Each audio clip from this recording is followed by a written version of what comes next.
Okay, so today I'll be showing you guys the new keyframing graph feature in Filmora 13. Now before I begin, let me first show you what I have done on these three clips of mine. So these are the transitions that I've managed to make using the keyframing graph and keyframing feature. Okay, so let's begin with the first clip. The first keyframe which I've added is at the beginning of the clip, right over here with scale value of 200, and the second keyframe is right in the middle of the clip with values of 100. Now as for the graph, what I did was I first selected these two keyframes, okay, and I then selected this option right over here, the ease in option. You also have the option known as ease out, but it depends on your clip and the type of transition you're making. Now since I wanted, since basically the transition is at the beginning of my clip, I used the ease in option, but if it was at the end, I would have used the ease out. Both function as the same because they both basically ease out and smoothen your keyframes, so you can literally use any one of them. The difference isn't really that noticeable. Okay, now in this particular graph I haven't modified it. What I did was I selected the keyframes and I only selected this option ease in, and this is the graph which I ended up with.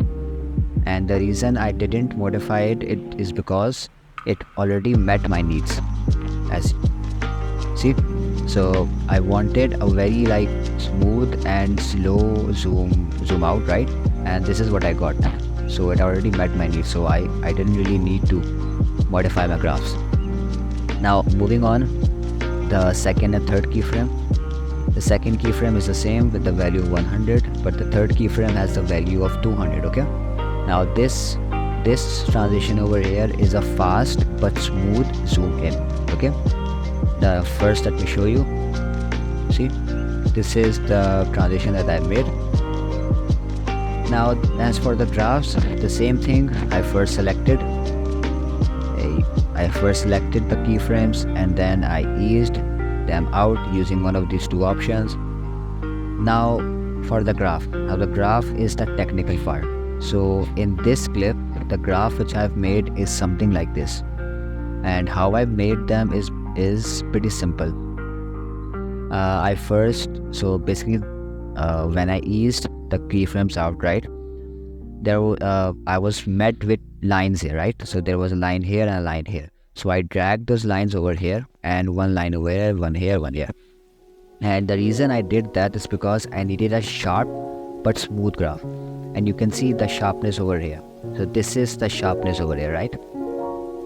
This is where the zoom in becomes very quick, and then it smooths out. See, right now it's smooth, slow, fast, and then smooth. So this is what I wanted, and this is the graph which enabled me to make my transition. Now let me show you this once again. There, see, now there are a few mistakes that I've made, like right over here. If you see, if I move frame by frame, you can see that the clip actually stretches in the y direction, right? Now this can be fixed. It's pretty simple. You just need to move either this line or this line just up and down very slightly. Also, the one more thing you have to keep you have to be conscious about is that these two keyframes should be the exact same. Okay, the graphs should be the exact same, because look, if I for example move this, okay, I can't move it. Okay, so what I meant to say was, if I move any one of these lines, right, so like this line, if I move it upwards, this line wouldn't automatically go upwards as well. It would stay in the same position, right? So that's one issue that you have to be aware of.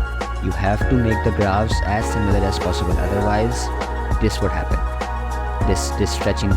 Okay, and you don't want that, so be mindful of that.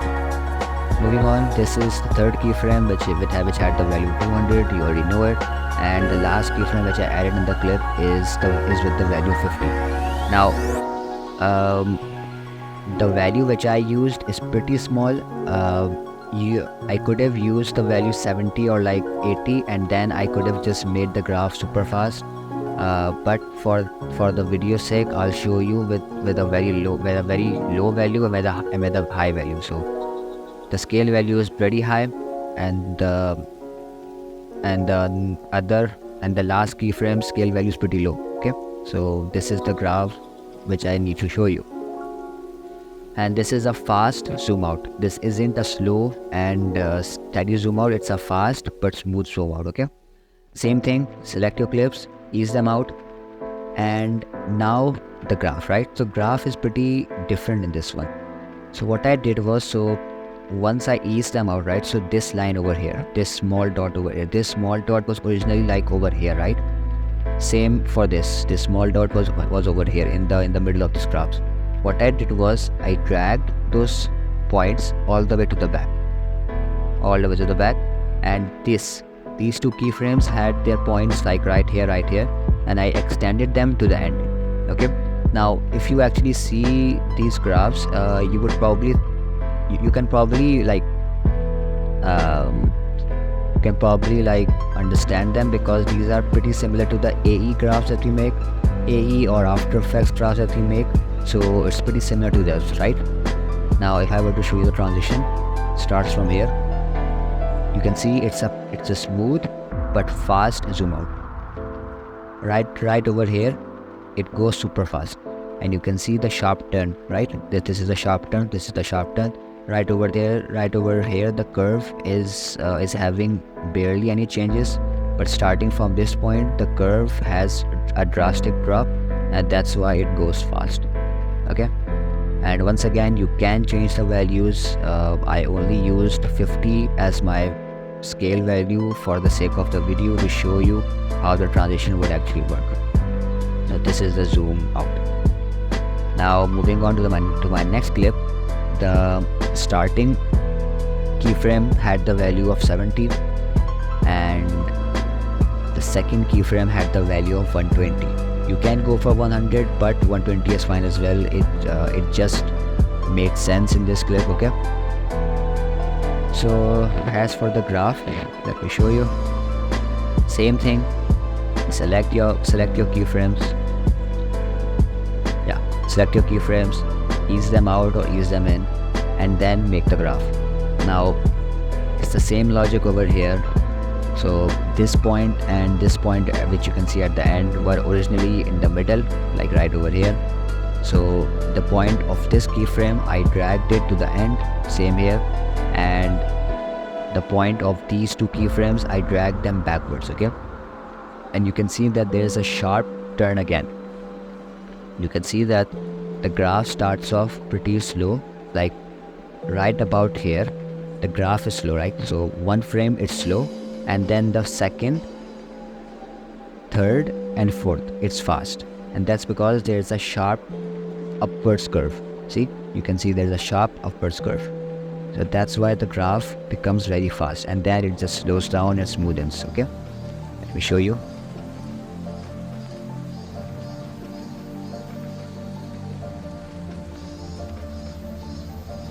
Right now it might look weird because there's no effects to complement the transition over here, so just please bear with it.